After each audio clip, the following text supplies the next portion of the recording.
Mati si prebila hude čase, hude dni.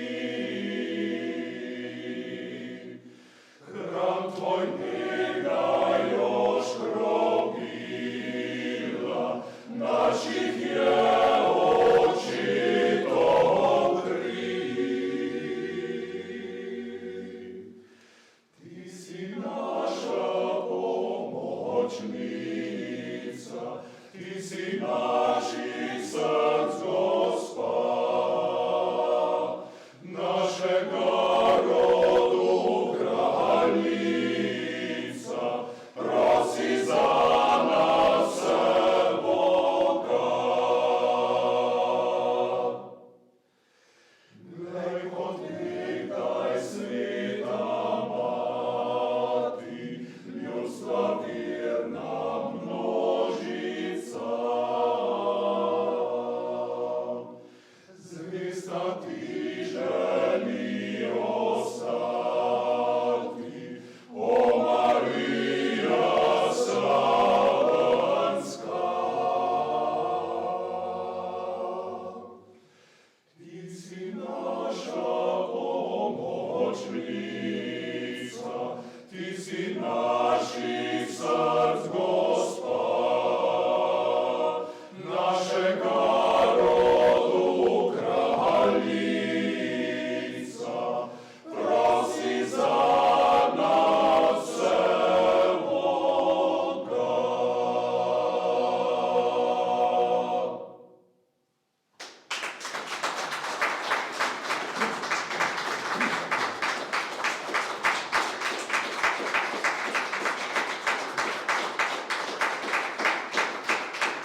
Spoštovani gospod profesor, dr. Igor Grdina, spoštovani gospod župnik, dragi slavenci in obiskovalci od drugod. Lep dober večer voščim vsem skupaj v imenu organizatorjev nocojšnjega predavanja, s katerim začenjamo obeleževanje 500-letnice turškega upada v Slavino, ki se je zgodil na cvetno nedeljo leta 1522. Gre za enega najbolj pretresljivih dogodkov v naši lokalni zgodovini, ki je še danes, po pol tisočletja, živ v naši zavesti. Sploh so turški upadi pustili v slovenskem prostoru neizbrisno sled. Pomislimo samo na našo krajino, koliko vzpetin z imenom Grmada, cela kupica je taborov. Širom Slovenije najdemo turške klance, turške lipe. Skozi stoletja so bili turški upadi ena najpomembnejših tem pripovedništva, pa tudi literarnega ustvarjanja in ne nazadnje zgodovinopisja. Posebej v zadnjih desetletjih pa je tema nekoliko zanemarjena in ni deležna novih strokovnih raziskav in tudi ne objav. Zdi se, da se zgodovinski spomin na takratno dogajanje počasi izgublja. V župniji Slavina, krajevni skupnosti in kulturnem društvu smo zato združili moči in pripravili sklop dogodkov, ki bo zaznamoval celo letošnje leto. V sodelovanju s Parkom vojaške zgodovine smo pripravili tudi serijo predavanj in nocoj smo se zbrali, da prisluhnemo prvemu. Profesor dr. Igor Grdina nam bo tako spregovoril na temo Osmanski imperij in Evropa. Dovolite, da predavatelja na kratko predstavim. Leta 1994 je doktoriral iz slovenske literarne zgodovine, leta 2002 pa še iz kulturne zgodovine. Ukvarja se predvsem z zgodovino starejše in novejše slovenske književnosti, s kulturno zgodovino in politično zgodovino od 16. do 20. stoletja. Njegova bibliografija obsega 1300 enot, od tega je več kot 30 samostojnih knjig. Dr. Grdina je znanstveni svetnik na znanstveno-raziskovalnem centru Akademije, sodelavec Alma Mater Europeje in predavatelj na programu Kulturna zgodovina na Univerzi v Novi Gorici. 2 semestra je bil gostujoči profesor na Dunajski univerzi, vabljena predavanja je imel na univerzah v Tübingenu, Regensburgu, Berlinu, Gradcu in Celovcu, nocoj pa v stari slavenski šoli. Hvala, profesor, da ste se z dobro voljo tako odzvali na naše vabilo. Še preden pa dam besedo predavatelju, bi k mikrofonu povabil gospoda župnika kot soorganizatorja nocojšnjega dogodka in pa se zahvalil pevcem vokalne skupine Slavna za glasbeni uvod pod vodstvom Mirana Žitka. Gospod župnik, prosim.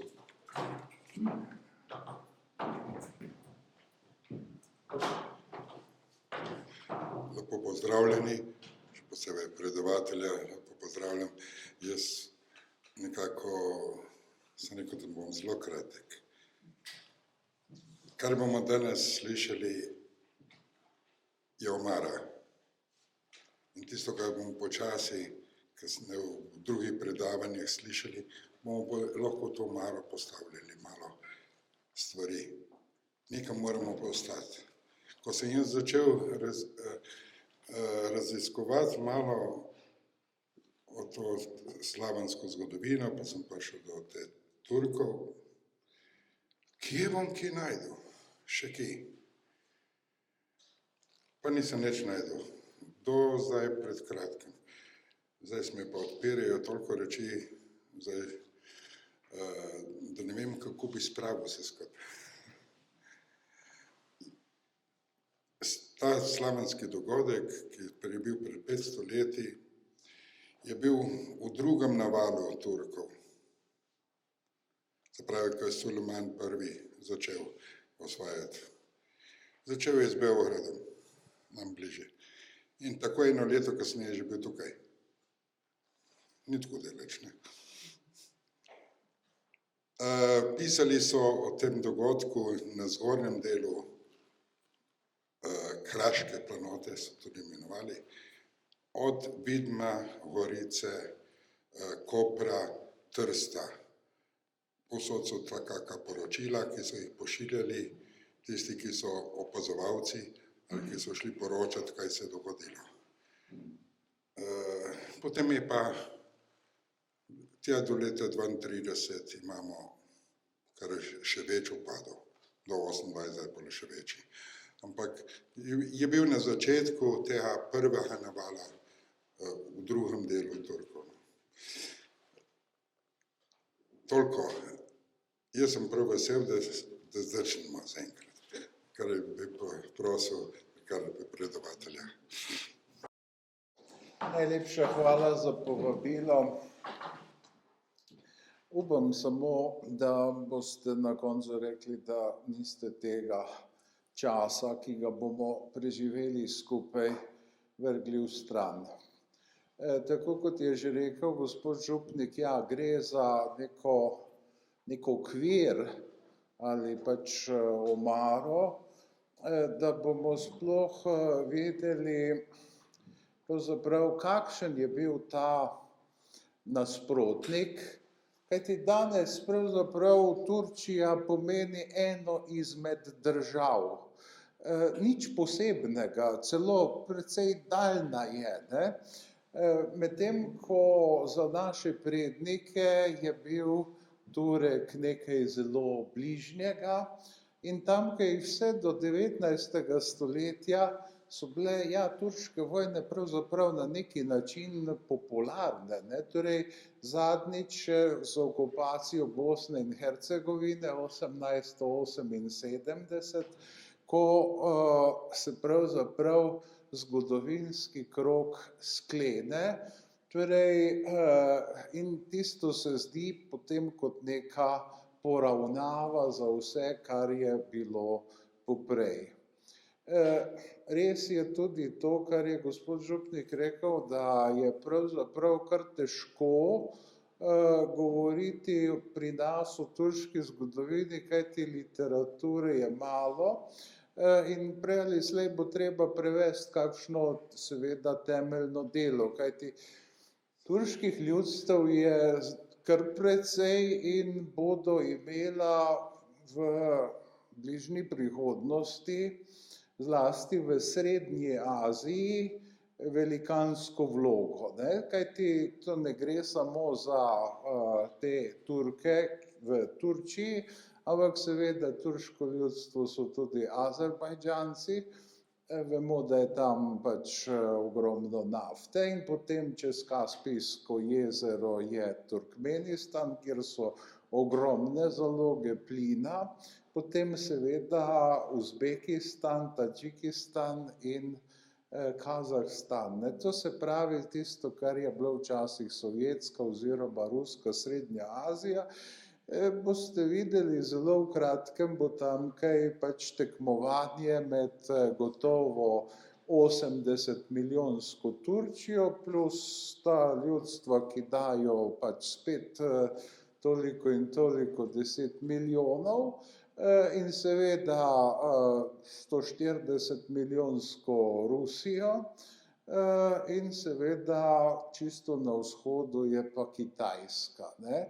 Torej, tukaj se bodo morda že za časa naših življenj odvijale zelo zanimive stvari, kajti ta ljudstvo bo gotovo vleklo po srcu seveda k Turčiji, ne, če bo zadosti močna, ne.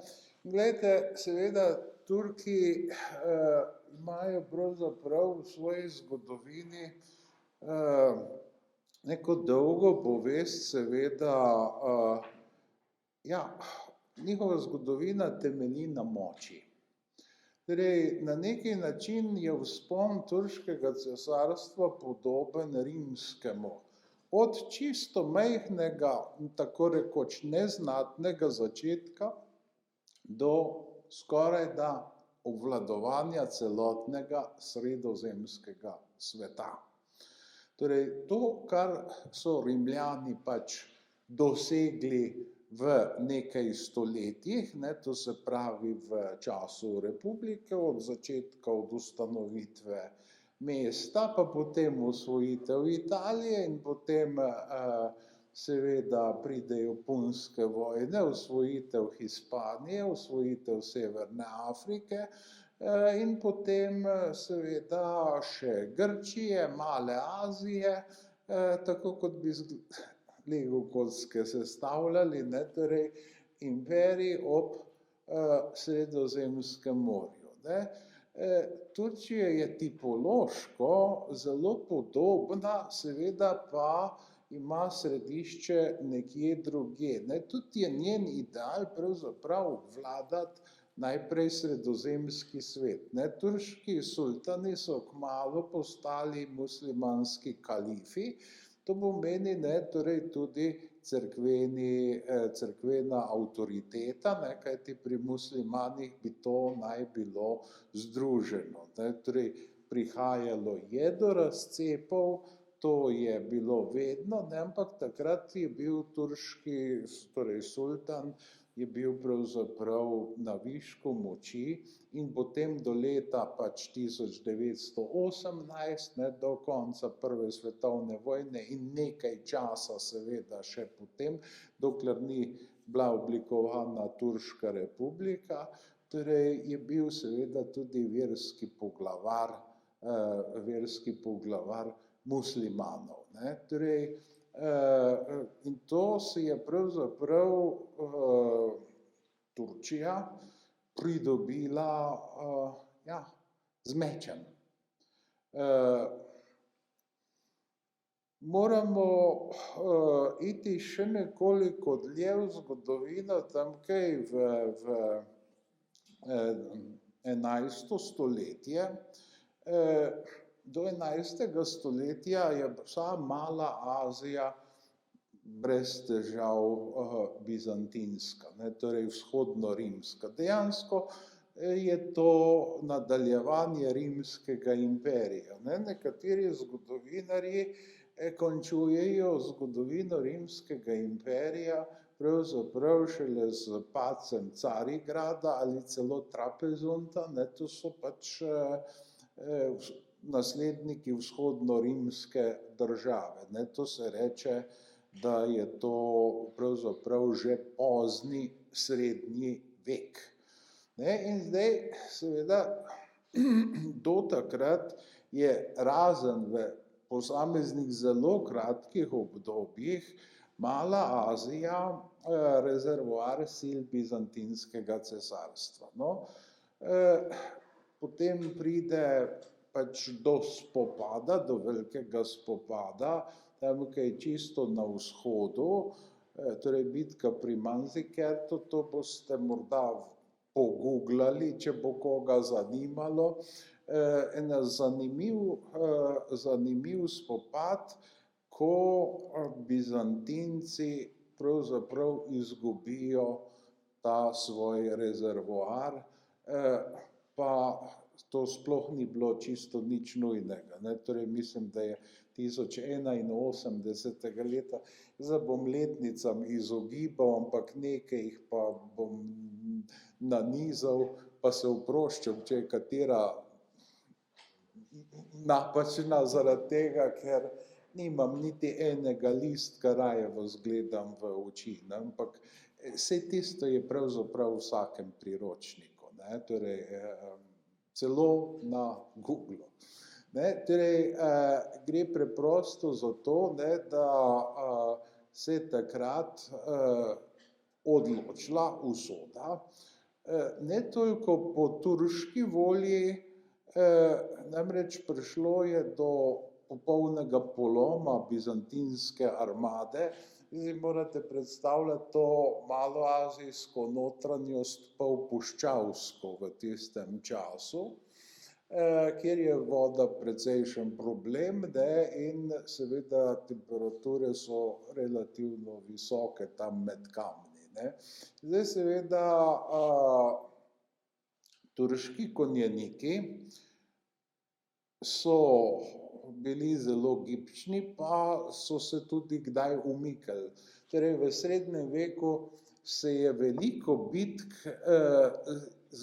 odvilo tako, da se je zmagovita stran v začetku umaknila, fingirala pravzaprav uspeh nasprotnika, potem pa v primernem trenutku udarila in ga popolnoma razbila. Ne. To je tudi bilo tako, da so Bizantince pravzaprav zvabili od tabora, potem enega poveljnika zdaj na boku, so ali podkupli, ali je bil pa popolnoma strahopetni, nesposoben, ali pa je bil toliko pameten, da je videl, kam gre vse to v pogubo in ni šel naprej. S tem je pa odkril seveda Bog tej glavni bizantinski armadi in sledil je seveda pokol. In zdaj poglejte, kaj so Turki napravili. Ne? Zajeli so bizantinskega cesarja Romanosa IV. Diogena in kaj mislite, kaj so z njim napravili? Nekaj, kar je res bilo najhujše. Izpustili so ga. Torej, izgubil je armado, pa prišel potem nazaj med svoje. Ne? Konkurenti so dvignili glavo, on je bil brez oborožene sile, zajamčeno je seveda bila vojna, ne? Torej, cesar je potem doživel strašen konec od svojih, ne pa od recimo Turkov. Turki so z njim podpisali celo nek mir, ki je bil za Bizantince presenetljivo ugoden, za katerega so pa Turki preprosto vedeli, da ne bo obstal, ker so poznali oblastniške strasti v Bizancu. In so vedeli, da bo izbruhnila vojna in so vedeli tudi, da bojo lažje osvojili torej to notranjost. Ne? Potrpežljivost je v vojni vedno velika stvar. Ne? Torej, takrat se Turki, seldžuški Turki, zakoreninijo v Anatoliji in sčasoma tam v 13. stoletju se čisto na skrajnem zahodu, skoraj da že pri Marmornem morju, ampak vendarle na azijski strani, trdi ena manjša skupina Turkov pod vodstvom Osmana. Ne? In to je začetek zgodovine turškega cesarstva. Ne? To bi rekli neka čisto obrobni del tega seldžuškega kompleksa, ne? Ki je takšne težave zadajal bizantinskemu cesarstvu. Ne? In seveda, ne, to je zdaj pa doba tudi na zahodu, če se malo ozremo zahodnega vzpona. Ne. Torej, če je zahod nekako leta 1000 na najnižji točki ali pa recimo od 900 do 1000, torej življenjski standard na zahodu je takrat približno 1/10 tistega, kot je leta 1 v recimo rimskem cesarstvu, kjer so to dosti ugodna leta zgodnega cesarstva. Zdaj recimo, ne, če je pač nečesa takrat bilo 100 v letu 1, je zdaj v letu 1010. Takšna revščina Evrope. Ne? Potem pa pride zelo hitro do vzpona zahoda. Ne? Torej, do takrat, do leta 1000 je Evropa ima težišče pravzaprav v Bizancu. Potem pa pride od leta 1000 recimo do 1200, 1300 do pravega razcveta zahoda, ko Zahod prevzame tudi iniciativo v spopadanjih z islamom. Ne? Torej, če je dotlej glavno težo vendarle nosil Bizanc, ne glede na tisto, kar se je v Španiji dogajalo, je zdaj seveda ne samo, da je v Španiji, da so potiskali nazaj islamske osvajalce, ampak so seveda križarji prišli tudi v Sveto deželo in 1099. leta tudi osvobodili Jeruzalem. Ne? Torej, sveto mesto. Eden izmed dveh križarskih pohodov je to bil, ki je se končal z uspehom. Vsi drugi so pravzaprav bili polomija.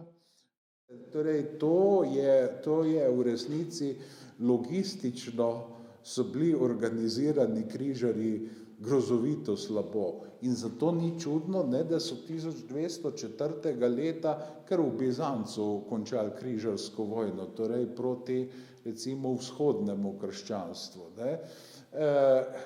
Glavni sili seveda, ne.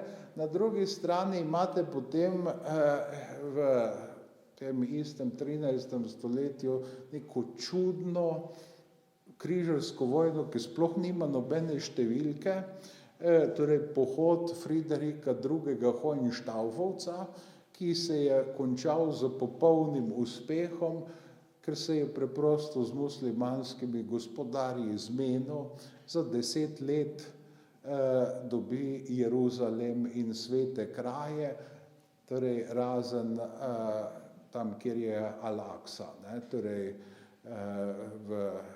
torej Jeruzalemu. Ne.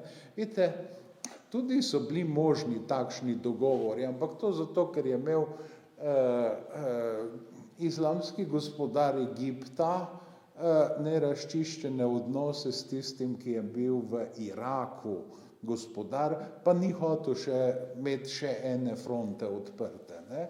Ampak vendarle, ne, torej srednji vek je vendarle zelo živopisano obdobje in odnosi so takšni in seveda tudi drugačni. Zato vas ne bo potem presenečalo, da so nekateri krščanski vladarji bili tudi v pravcati harmoniji s Turki in eden izmed takšnih je bil Ulrik Celjski, ne, torej, ki je bil 3 generacije potem za Osmanom, torej z nasledniki njegovimi pravzaprav sklepal pravcate interesne zveze, bi rekli, ne, torej tam to je bilo pred tem beograjskim atentatom, ki 1456. leta, ne, veste, ne, da je bil Ulrik Celjski prvi slovenski politik, pa ne zadnji, ki je v Beogradu izgubil glavo. Ne, torej, malce pred tem, recimo kakšnih 20 let pred tem, so Celjani s Turki prav v nekih prisrčnih odnosih. Zakaj? Zato, ker na Ogrskem vlada druga proticeljska grupacija in seveda sovražnik mojega sovražnika je, mogoče ni ravno prijatelj, ne, ampak je pa lahko čisto dober zaveznik, ne, in Ulrik Celjski od zahoda, Turki od vzhoda, ne, in tele Ogri so pač v nekakšnem sendviču, ne. Torej, vsega mogočega najdemo torej v turški zgodovini. Turki so bili izjemno spretni pri širjenju in seveda kot vsak imperij, ki se je širil, so tudi tistim, ki so prihajali na novo v imperij, torej osvojenim deželam, dajali dosti dobre pogoje v primerjavi s poprejšnjimi. Ne, torej, imperij je nekaj velikega. Lahko trguješ na zelo velike razdalje. Turki so poskrbeli, da se nihče ni čutil posebej zapostavljenega in tudi njihova kadrovska politika je zelo zanimiva. Ne. Torej, na eni strani med seboj strašno okrutna. Ne. Torej, Turki sultana, ne, njihovega cesarja, poglavarja, so dolgo časa, torej izhaja iz Osmanove dinastije, toda kateri od bratov? Ne avtomatsko najstarejši, kot je to na zahodu po načelu primogeniture, ampak tisti, ki je najbolj sposoben v boju z drugimi. Torej, prihajalo je do bratomorov. Torej, na ta način se je ohranjala linija in seveda, jasno, to je zelo krut način, ampak vendarle tisti, ki je ostal, je bil verjetno od vseh zdaj najbolj brezskrupulozen, na neki način pa seveda tudi najbolj spreten. Ni imel kakšnih ugovorov vesti ali kaj podobnega. Ne? Torej, če si bil iz Osmanove dinastije, je bilo jasno, kaj boš naredil takrat, ko bo oče umrl. Torej, spopadaš se boš z brati. Ne? Torej, to je šele po nekaj stoletjih ta način izginil. Ne? Zdaj, v odnosu do drugih je pa popolnoma drugačen sistem. Ne? Torej, vsi vemo nekaj o janičarjih, ne? To se pravi o ljudeh, ki so bili pravzaprav nabrani pri drugih ljudstvih, pa so prišli potem v središče turške moči. In seveda, kaj so ti ljudje, zakaj so bili tako zvesti sultanu? Ja, saj tam niso nikogar drugega poznali. Ne, torej, njihov gospodar in dobrotnik ne je bil seveda sultan. In njemu so bili, in samo njemu so bili zvesti. Torej, niso pa imeli nikakršnega rodbinskega zaledja ob sebi, ne, ker so bili pač recimo nekje iz Srbije kdo, nekje iz Albanije drugi, nekje iz Grčije tretji ali tam iz Bližnjega vzhoda. Ne. Torej, nekakšna, bi rekli, tujska legija. Ampak seveda, da so, ko so obdajali sultana, je to pomenilo zelo visok položaj. V svoji domovini se ne bi uspeli tako visoko. No, to je bil pač recimo torej ta institucija krvnega davka, ki si ga mogoče marsikdo napačno predstavlja, ne, da so to majhne otroke jemali. Ne, to so najstnike, ki so že nekaj pokazali in so izbirali tiste najboljše. In tisti, torej, to so bili ljudje, ki so že lahko mislili, kakšno kariero bodo napravili in kaj jim ta položaj v bližini sultana daje. Ne. Zdaj seveda, če so se prav odločili potem v teh prerivanjih okrog prestola v naslednji generaciji, potem je kariera šla zelo navzgor. Ne. Kako so Turki sestavili to, čemur bi rekli vlada? Torej, na čelu administracije je bil veliki vezir, praviloma vedno tujec. Torej, veliko je bilo Albancev, ki so povezani res z najsijajnejšimi s turškega stališča obdobji zgodovine. Nekaj je bilo tudi Srbov, recimo ne, takrat v največjem razcvetu Turčije v času Sulejmana Veličastnega, ne, je veliki vezir Mehmed Paša Sokolović, ki je nikoli ni pozabil, od kod je prišel in je pač svoje rojake obdaril z mnogimi gradnjami, pa tudi srbska patriarhija je takrat zaživela ponovno, ne, in njegov najbližji sorodnik je bil tam šef. Ne, skratka,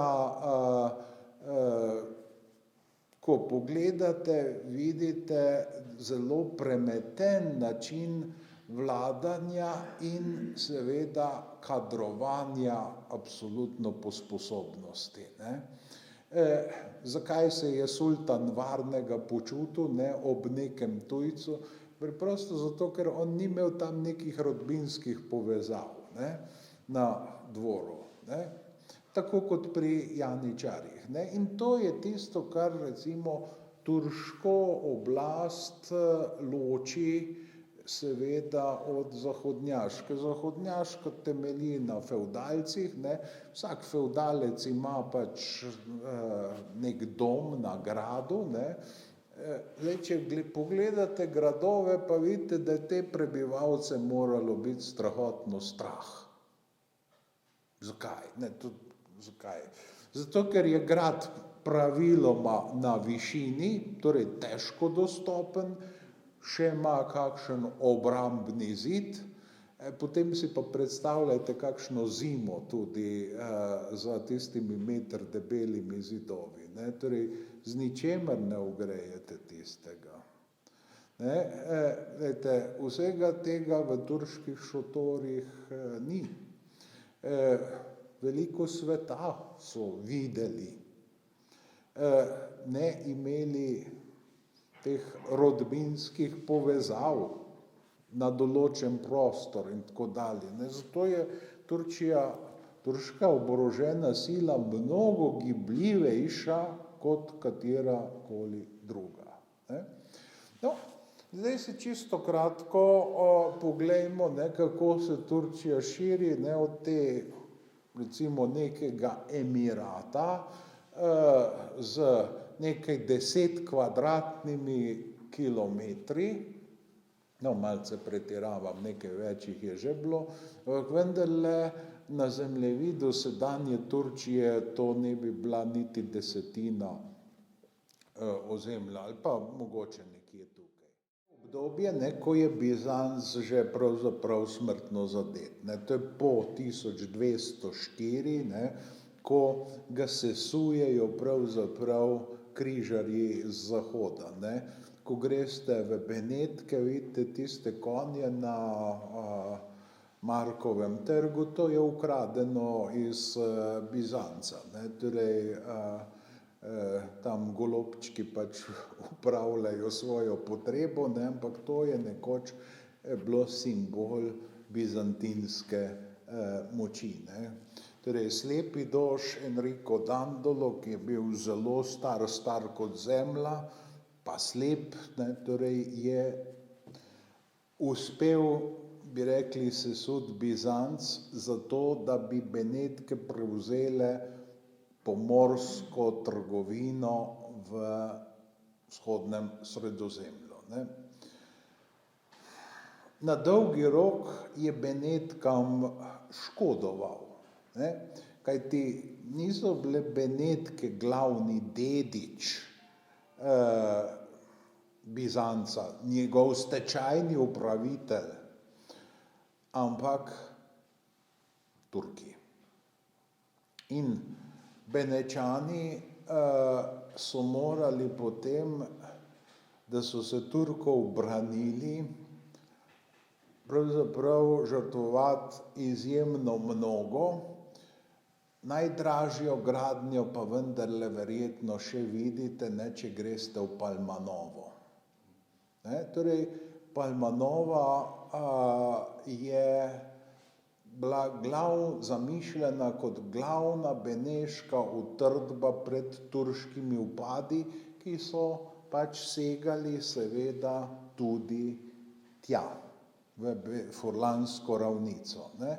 In tam, kaj si, torej v Palmanovi, si lahko ogledate, ne, z kakšnimi trdnjavami so se v zgodnjem novem veku pač kristjani poskušali obraniti, ne, torej te zvezdasta oblika, ne, krožna, torej v Palmanovi je praktično še vse ohranjeno, ne, torej naslednjič, ko greste nakupovat kaj tja, morda pogledate, ne, ta kraj ima torej zelo zanimivo zgodovino. Nekaj podobnega je tudi Karlovac na Hrvaškem, ne, torej za naš seveda še pomembnejši, ker je pač branil tudi slovenske dežele, ne. No, in zdaj seveda Turki so izkoristili torej vsako priložnost, da so se razširili v katerokoli smer sredozemskega sveta. To je njih zanimalo, ne, ker to je bil svet, ki je bil najbolje opisan, vzhodno od tega prostora je bila Perzija, ki je bila velesila in ki je se seveda lahko obranila, ne? Čeprav so Turki se tudi s Perzijci bojevali, ne? Torej, Perzijci večinoma ne glede na to, da so muslimanske vere, torej so se imeli za veliko bolj kulturne od ne samo Arabcev, ampak tudi od Turkov, ne. In na neki način so Turki to sami priznavali, kajti diplomatski jezik turškega prostora je bil perzijščina, ne. Nekateri turški sultani so bili zelo spodobni pesniki, ampak v perzijskem jeziku.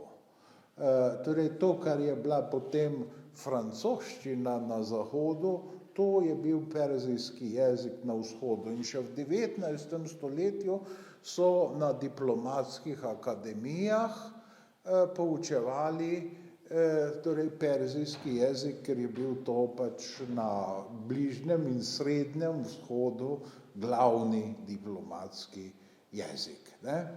Torej, ampak Turčija je bila vseeno večja sila, ampak zakaj ni mogla se lotiti Perzije, tako da bi jo enkrat pa res popolnoma premagala, eliminirala?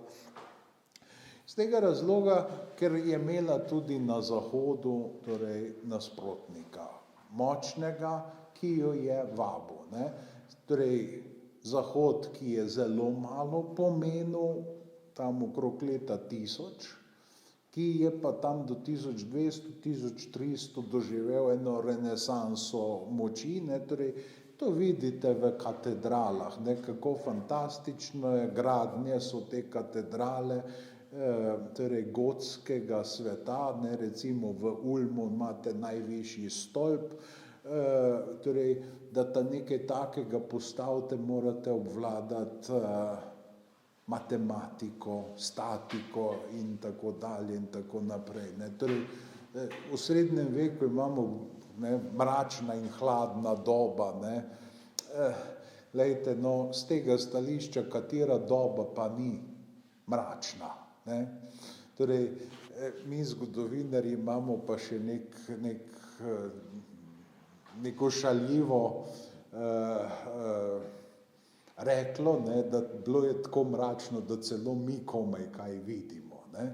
Ampak zgovorne so te stavbe, ne, torej vidite, kaj vse so postavili, res je bilo pa tega razcveta konec, tam kaj za črno smrtjo, ko 1/3 evropskega prebivalstva, ne, torej 1349 je ta epidemija na višku, torej 10 let prej je 1/3 Evropejcev več, ne. Predstavljajte si kak šok, ne. A se potem čudite, zakaj strasbourška katedrala nima drugega stolpa? Ne. Preprosto niso več zmogli. Zakaj Dunajska ima samo en stolp, ne? In tako dalje in tako naprej. In takšnih enostolpnih katedral je še kar nekaj, ne. Ampak torej ta Zahod, ne, ki je bil nekaj časa vendarle vitalen, je tudi vabil zdaj Turke, ne. In zato nikoli Turčija se ni popolnoma odločila, da se bo bojevala samo na vzhodu ali samo na zahodu, ne. In to je na koncu koncev rešilo tako Perzijo, kakor tudi Zahod, ne. Kajti torej Turki so izkoristili en potres, ki je razmajal tiste preostale bizantinske utrdbe in prišli v Evropo, tam na polotoku Galipoli. In potem se širili po Evropi, prestolnico so imeli v Edirneh, ne, torej to je Odrin, ne, se je včasih reklo, to je zdaj ob turško-bolgarski meji, so prestavili celo torej prestolnico iz Azije, ne, ampak seveda se vsakokrat po vsakim vladarjem poskušali vsaj malo razširiti in najprej so bili tako majhni, da jih ni noben resno jemal, ne, torej tam v 14. stoletju sta samo dva srbska fevdalca, ampak zanimivo, da jih srbska ljudska tradicija sploh nima za pozitivna lika, ne, torej Vukašin pa Uglješa, sta se edina zavedala, da tukaj pa raste neka moč, ki bo ogrozila njuno Srbijo. Ne, torej to je Srbija, Srbsko carstvo, ne, ki je segalo od Donave skoraj do Aten, ne, torej na višku, torej v času Dušana Silnega, ampak potem pride njegov sin, ki ga srbska tradicija imenuje nejaki Uroš, torej nemočni Uroš, ne, drugi srbski car, in v tem času se torej ta dva kralja, ki vladata recimo nekje v sedanjem makedonskem in modelu bolgarskega prostora, zavesta tega in poskušata Turke izriniti iz Evrope, ne. Ampak Turki jih presenetijo, pobijejo njuno vojsko, torej v bitki pri Marici, ki je verjetno najusodnejša bitka, mogoče je zadnja priložnost, da bi Turke vrgli iz Evrope. Ampak tega nobeden pravzaprav ne opazi, ne. Torej tudi srbska tradicija poznejšo bitko na Kosovem polju si je zapomnila, ne, 1389, Marica je prej, ne, ampak takrat so Turki, poglejte, kje pravzaprav že obvladujejo po Vardarje, ne, torej tisto območje, kjer sta ta dva kralja, ki sta videla naprej, prej vladala, ne, in potem seveda torej tam 1389, ne, če se ukvarjajo s Srbijo, ne, imate potem 1451, ne, pade še Bizanc, ne, na kar Turki prestavijo svojo prestolnico v Carigrad, ne, torej na neki način pokažejo, da bi nadaljevali seveda na svoj način pač tradicijo tega cesarstva, ne, na kar se obrnejo, potem osvojijo tisti bližnji vzhod, ne, torej Levant, Sveto deželo in potem Egipt, ne, in potem tako kot so Arabci prodirali proti zahodu, ne, torej čez Libijo in Tunizijo, ne, in nekje do tam pridejo.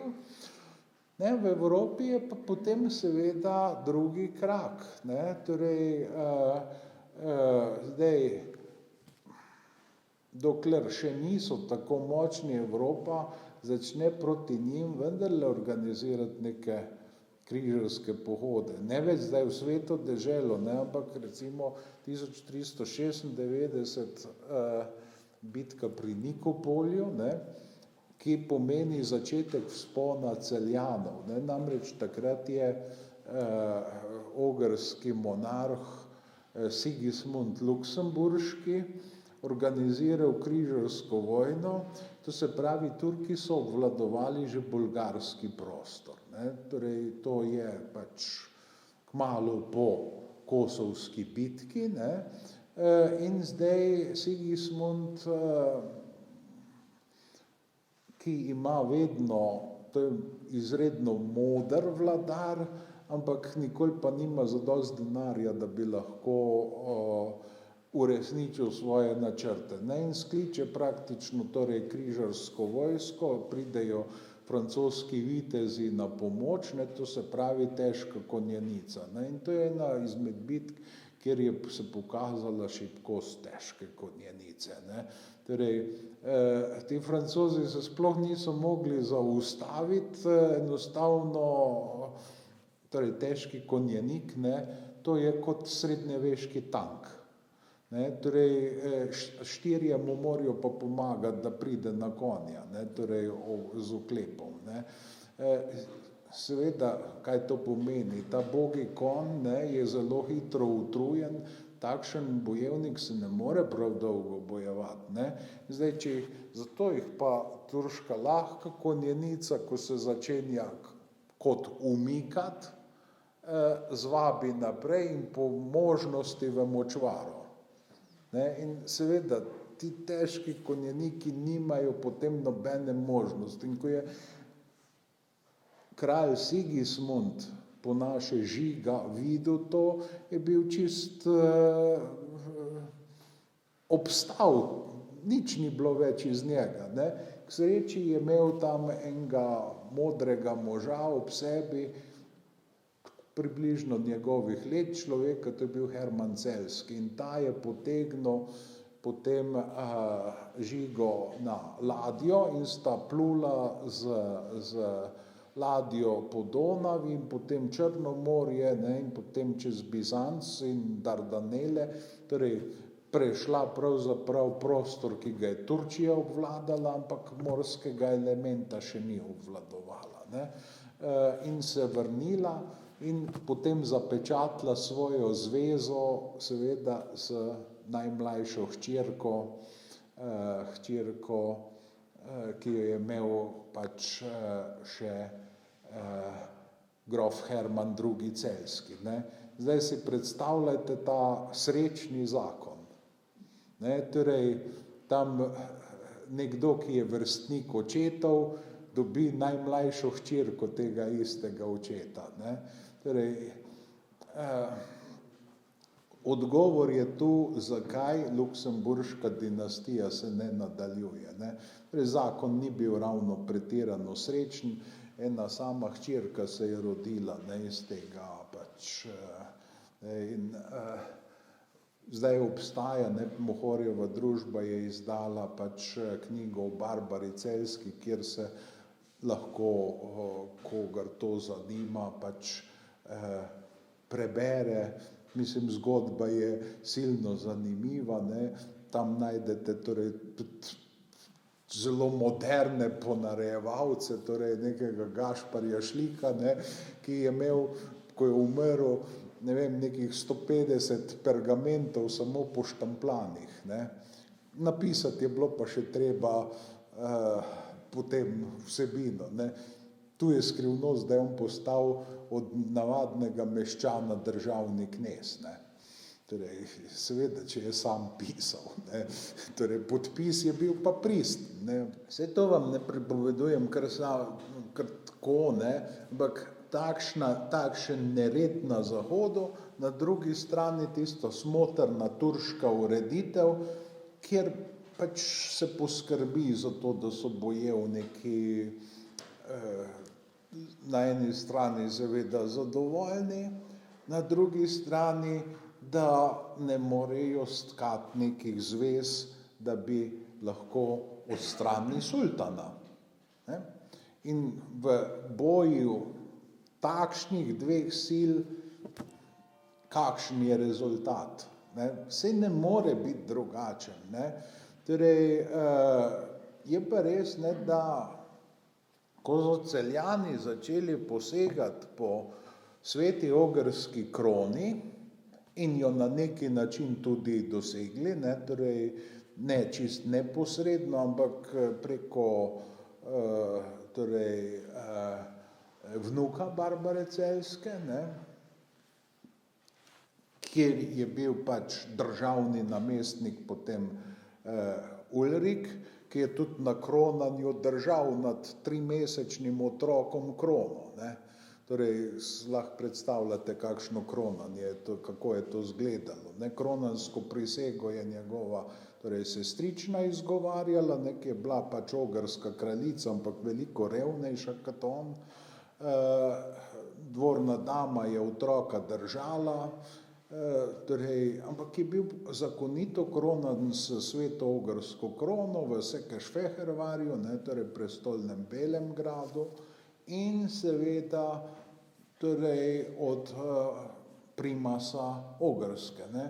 In zdaj, takšen nered na Ogrskem potem ogrski magnati, drugi pa pravijo, ja, sej tudi, če je zakoniti kralj, on nas ne more voditi proti boj proti Turkom. Ne? In so poklicali z Poljske enega kralja, ki je bil pravih let, torej Vladislav II. In seveda pejmo zdaj na križarsko vojno. Ta križarska vojna je od začetka izgledala bolj imenitno kot ona Nikopoljska 1444, pridejo celo do Varne križarji, napravijo eno premirje in tam, kaj potem nahecajo tega poljskega vladarja, da nadaljuje pohod, ne, da bi naj vendarle prišli v Bizanc, ki je takrat tej skrajni sili, ne, to je še par let ima, pripravljen pristati na unijo, ne, z katoliško cerkvijo. Ne. Samo velik del pravoslavnih plemičev in duhovnikov to rešitev preprosto odklanja. Ne. In zdaj 1444, ja, čim prej pridimo, ampak Turki so bili pripravljeni na tisto in ta poljski kralj Vladislav II. Varnski je izgubil bitko, življenje in kraljestvo, vse, kar se da izgubiti. Ne. To je pa že čas, ko Turki lahko vdirajo v naše kraje. Ne. 1408 je prvi upad v Belo krajino. Ne. Torej, tam smo pa 1444, torej niso Turki še osvojili niti Carigrada, ko so bili že seveda tukaj. Tu vidite, ne, kakšna je bila turška armada, kako zelo gibljiva, živela je praktično seveda od tega, kar je naropala. Rop je bil gospodarska dejavnost. Ne, torej, in seveda, takšna vojska je poceni za tistega, ki jo ima, hkrati slabi tistega, ki si ga izbere za nasprotnika. Vsi Turki niso prihajali sem zato, da bi tukaj ostali, ampak da bi tu čim več naropali, da bi zbili moralo ljudem, zato so delali tudi najrazličnejša grozodejstva. In potem bi jim dežela kot zrela hruška padla v naročje in potem bi oni uvedli razmeroma mil in znosen režim, kar bi preprečilo, da bi se ljudje upirali. To je njihov obrazec bil osvajanja. Ne? In na ta način ne, so si recimo v praktično samo enem letu podredili Bosansko kraljestvo 1463 leta, ne, torej padec Bosne, neverjetno hiter pravzaprav, ne, torej v enem samem pohodu, ne, torej res kot zrela hruška, ne, in potem grejo samo še k naslednjim deželam, Hrvaška, Ogrska sta zdaj na vrsti, ne, torej da se pač osvoji.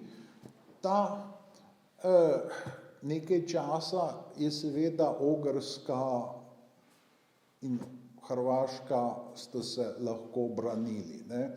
Samo po teh peripetijah, kdo bo zdaj vladal, potem pridejo Jagiellonci, ne, to je poljska vladarska dinastija, en kralj, ki ima v zgodovini en nenavaden vzdevek, torej Vladislav Dobro. Zakaj Vladislav Dobro? Zato, ker je na vse, kar so mu Madžari predlagali, rekel dobre. Torej, niti ni znal madžarsko, ne, prišel je z poljskega oziroma češkega, ne, bil je hkrati tudi češki kralj in ogrski. Zdaj seveda, ne, poglejte, ne, kaj naj bi takšna Ogrska opravila proti Turčiji, ne? Torej, to, kar se je v Slavini zgodilo, ne, to je 1522, ne, To je tako, torej eno leto ne za padcem Belega grada, ne, Beograda, kjer so Turki se že 1456 bojevali, ne, takrat, ko je Ulrik Celjski tudi izgubil glavo. Ne, torej, ključ do Ogrske je pravzaprav bil Beograd. Ne. In potem to, kar se je v Slavini zgodilo, ne, to je pač v tistem obdobju, ko je Turčija, da bom rekel tako, kot smo v času moje mladosti rekli, na katere države meji Sovjetska zveza. Ne, odgovor je bil na tiste, na katere sama hoče. Ne, in Turčija je bila v tem času točno takšna sila. Ne. 1526. leta je konec srednjeveške Ogrske na Mohačkem polju, ko se na eni strani tako rekoč 100.000 glava turška armada z nekaj nad 20.000 glavo Ogrskega kraljestva armado sooči, ne, torej Ludvik II. Ogrski kralj, ne, to je sin od tistega Vladislava Dobro, nima nobene možnosti za to, da bi ubranil, ne. Ampak seveda dolžnost kliče, ne. In to je ta, recimo, kontekst tega dogodka tukajle v vašem kraju, ne. Torej, tam nekje od padca Bosne 1463 do nekje tega obdobja, to so pravzaprav po selitvah narodov v pozni antiki in zgodnjem srednjem veku najtežji časi tega prostora potem do druge svetovne vojne, ne, kjer je fronta tudi vse povsod, ne. Torej, v prvi svetovni vojni veste, kje je fronta, kje je zaledje. V drugi svetovni vojni je na nekaterih področjih, ne, torej fronta dobesedno vse povsod, ne. In takšni so bili tudi časi tega dogodka v Slavini. Ne, in seveda pa to ni trajalo tako zelo dolgo, kajti Habsburžani, ki so dedovali potem po Jagielloncih na Ogrskem, imeli so tekmece, ampak vsaj Zahod so uspeli pograbiti, in njihove dežele so začele že, ko je še Jagiellonci, ko so še vladali na Ogrskem in Hrvaškem, že vlagati v tamkajšnje trdnjave, jih vzdrževati. Ker so ugotovili, in tako piše v enem aktu, da se je Turkom boljše na tuji kot na svoji zemlji v bran postaviti, ne. In tako je zrasel Karlovac, ne, torej trdnjava na področju, kjer je bila najkrajša razdalja med Bosno in Kranjsko, ne. Torej, in nekje takrat potem ni več na slovensko ozemlje turških vpadov, ne. Če berete recimo Trubarjeve spise, vidite, ne, torej tam v 20 letih 16. stoletja, ne, ko pripoveduje o svojih sorodnikih, so še turški vpadi, dejansko v Trubarjevem času jih ni več, ne. Razen seveda tam v Prekmurju, ne, in tisto je pač druga stvar, ne. Enkrat samkrat so slovenski kraji videli osrednjo turško armado. In to je bilo ravno tam nekje v tem času, ko so torej konec 20 let, ko so prvič Turki oblegali Dunaj in so se potem vračali čez Štajersko in zahtevali od Maribora, da jim odpre mestna vrata. Maribor jim ni odprl, ne. Zdaj, tukaj vidite, ne, da je skrivnost turškega uspeha bila pravzaprav, da so se izogibali najbolj utrjenim krajem, ne, ampak Dunaj bi pa res radi usvojili, ne. In torej takrat so bili enkrat pred Dunajem, potem pa še 1683, to je pa konec potem turške prevlade v srednjem Podonavju, ne, torej to je pa Valvazorjev čas, ne, torej, ampak v tem časovnem oknu, ne, od recimo 1463 do 1683, ne, so različni predeli slovenskih dežel ogroženi, ne, sprva do zgraditve Karlovca, predvsem Kranjska, potem seveda zlasti Prekmurje, ne. Ampak že 20 let pred tem dunajskim obleganjem, drugim dunajskim obleganjem, je tudi v Prekmurju že popolnoma drugače, ne, v bitki pri Monoštru so Turki popolnoma razbiti, ne, in se samo imajo zahvaliti nesporazumom med Habsburžani in Francozi, da niso že takrat izgubili Panonije, ne, skratka, in od takrat naprej, ne, od 1683. leta, so pravzaprav Turki na neki način bolnik ob Bosporju, ne, torej takoj, ko je bila ta velesila doživela ali pa pokazala recimo največjo moč, res napela vse sile, da bi osvojili Dunaj, ne, in res ni manjkalo veliko, ne, torej, če ne bi poljski kralj Jan Sobieski prišel na pomoč, če ne bi ubrali takšne taktike, kot so jo, ne, torej iz neke popolnoma nepričakovane smeri, ne, torej s Kallenberga napadli, torej vprašanje, kako bi se vse odvilo, ker Turki so bili močnejši, ne, samo na tistem hribovju, ne, torej to je zahodno od Dunaja, Kallenberg, če si tamkaj spravil topove, si turški tabor imel na dlani, ne, in ni bilo treba nobenega opazovalca, da bi korigiral ogenj, ne, ampak so topničarji sami videli, Turki tega preprosto niso računali s tem, ne, do padca Dunaja je pa mogoče bil še dan ali pa dva, ne, torej, ker so že uspeli podminirati kar dobršen del dunajskega obzidja, ne, torej 200.000 glava armada turška, na Dunaju je okrog manj kot 10.000 vojakov, ne, torej za mestnimi zidovi, in tamkaj na zidovih imajo sode.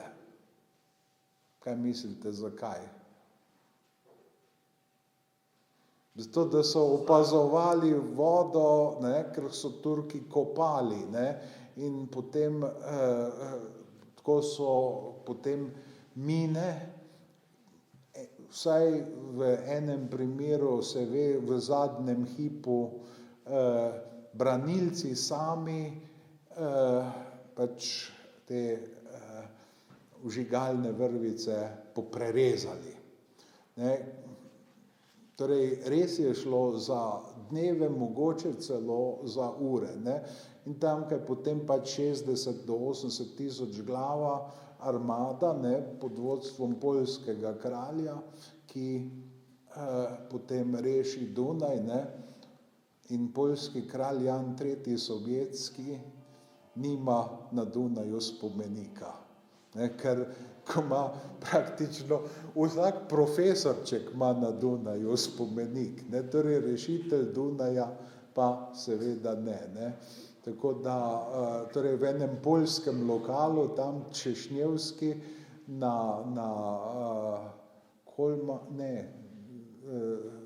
ni na Kolmarktu, torej tu od Štefanove katedrale, tam še zbirajo drobiž za njegov spomenik, ker je poljski lokal, ne.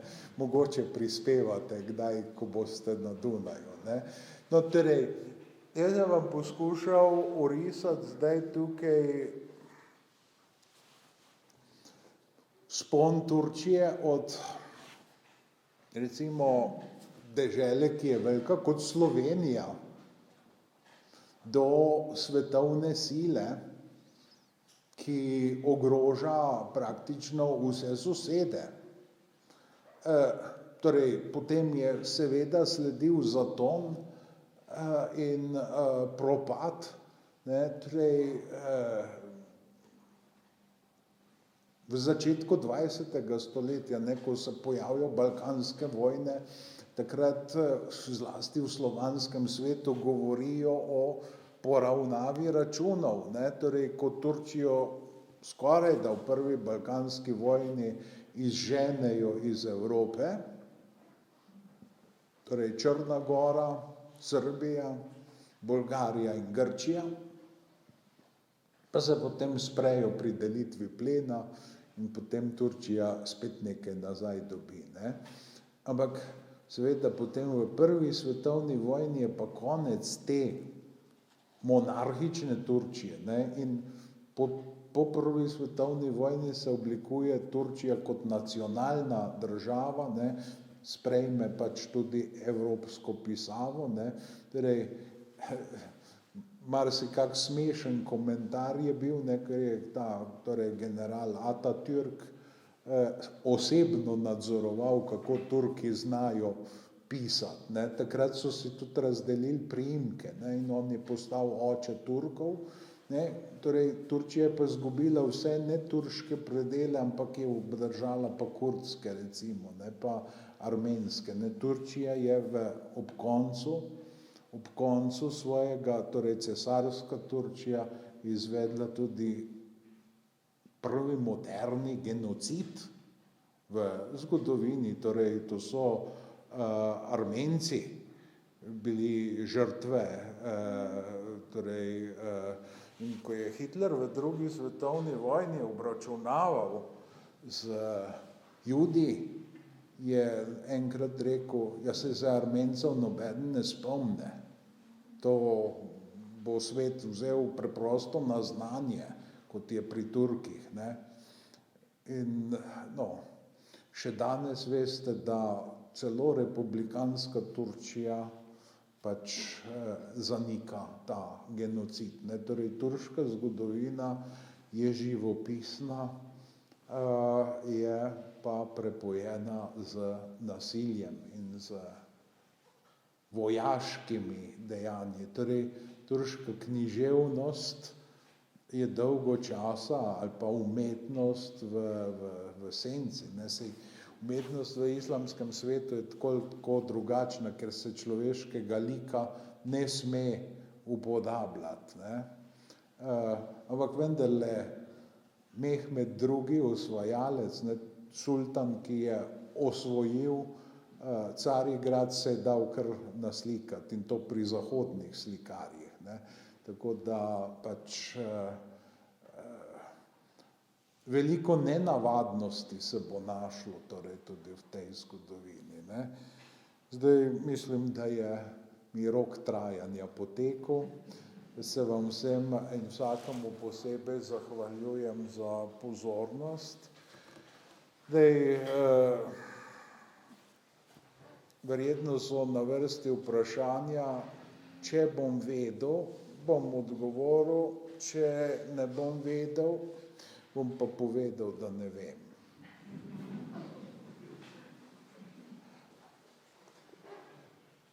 Mogoče samo po tej politični sliki začetka 16. stoletja, ta odnos med Avstrijo in Benetkami, ne, te avstrijsko-beneške vojne in kakšni miri smo tudi žrtev mogoče tega, ne? Torej, ta vojna oziroma nasprotje med Benečani in Habsburžani, ne, se je vleklo že precej dolgo časa. Pravzaprav je to podedovano nasprotje med cesarstvom in Benetkami od začetka 15. stoletja, ko so Benečani sesuli posvetno oblast oglejskega patriarha 1418 do 20, ne, torej so Benečani zasedli patriarhovo ozemlje, ne, ki je bilo pač v sklopu torej svetega rimskega cesarstva, Sacrum Imperium, to je pa od Friderika Barbarose, ki se je kregal pač s papežem, ne, in ko nista našla skupnega jezika, je cesar tudi rekel, da njegova vladavina je sveta, ne, in da on je pač, ker je bil maziljen, ne, torej to je bila cela ideologija, ne, da so kralji do tukaj enako duhovnikom, ne, glava. Potem pa rabijo neke organe še, da pač, ki jih duhovnik naj ne bi uporabljal, ne.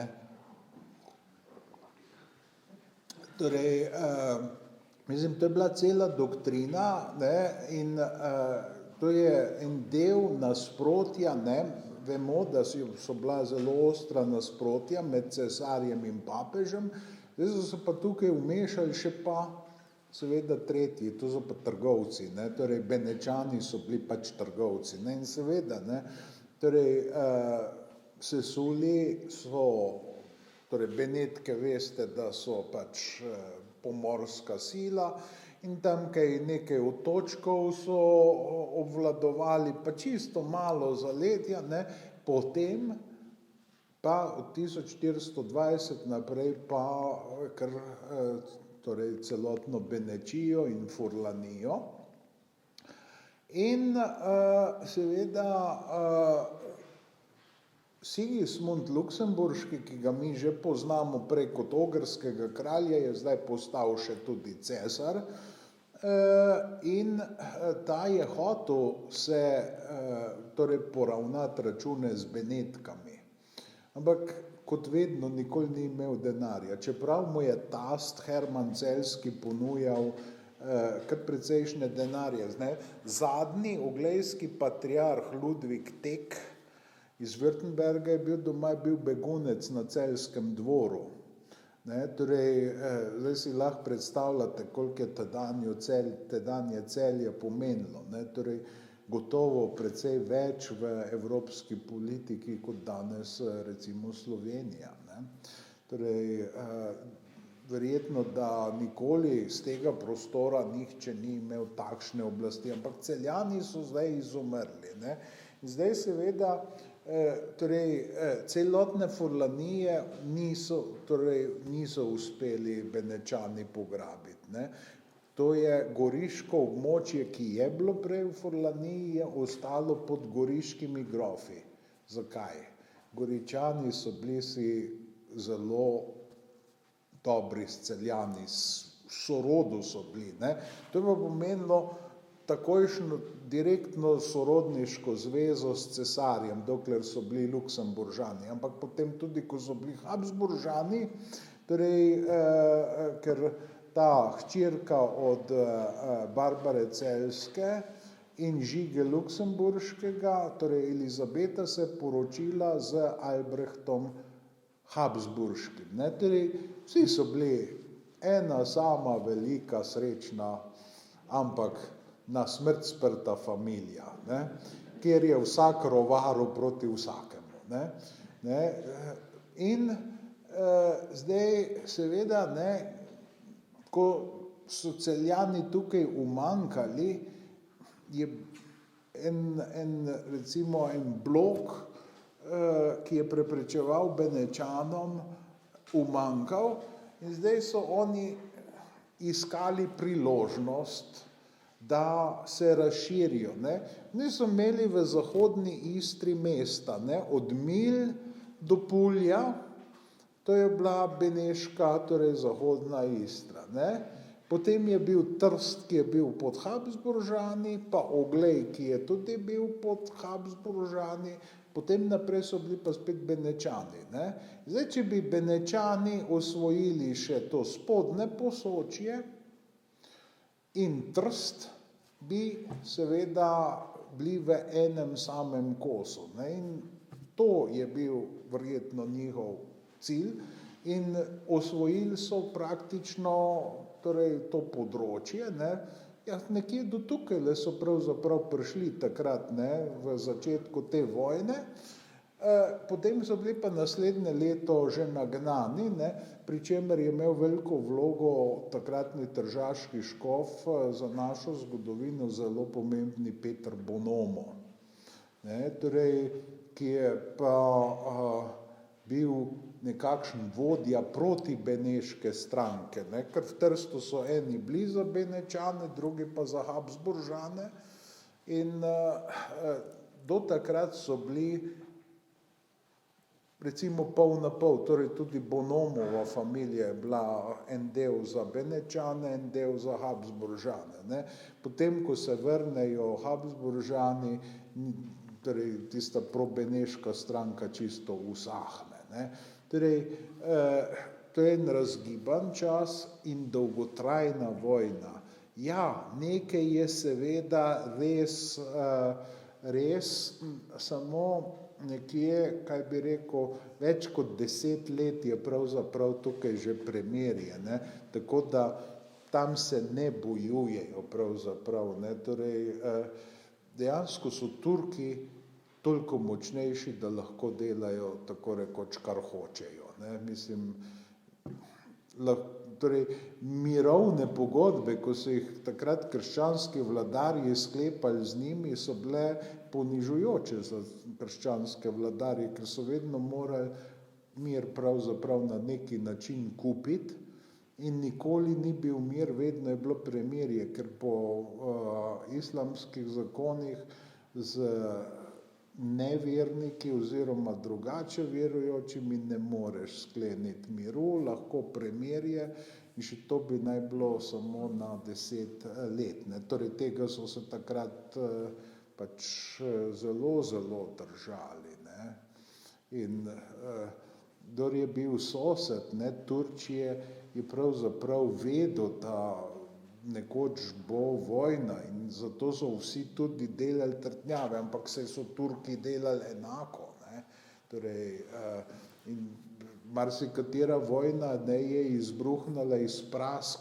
ne, da bi sosednja stran ne naredila trdnjave, ne, torej ta dolga vojna, ko se je začela tam okrog Siska, je bila izrazito takšna, ne.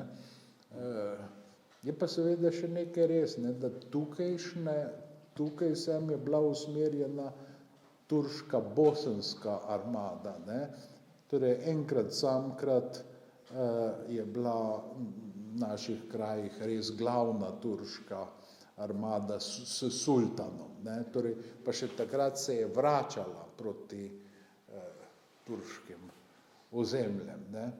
Torej, najbližje, ne, do slovenskega prostora je bilo pa recimo, kaj jaz vem, ne, tam v Veliki Kladuši, ne, tam, kjer je Bosna se začenja, ne, tam so bile že turške postojanke, ne, če pogledate na zemljevid, to je zelo malo do slovenskega prostora, niti en dan verjetno neke intenzivne ježe, ne.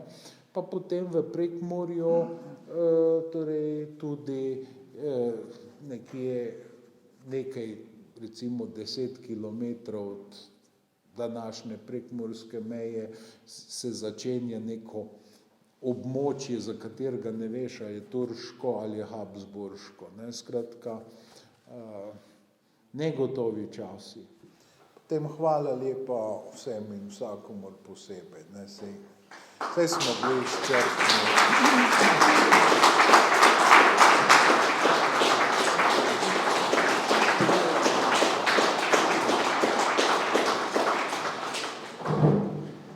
Več vprašanj bi se zahvalil, res hvala lepa, gospod profesor, za to izjemno predstavitev zgodovinskega dogajanja in takratnih razmer.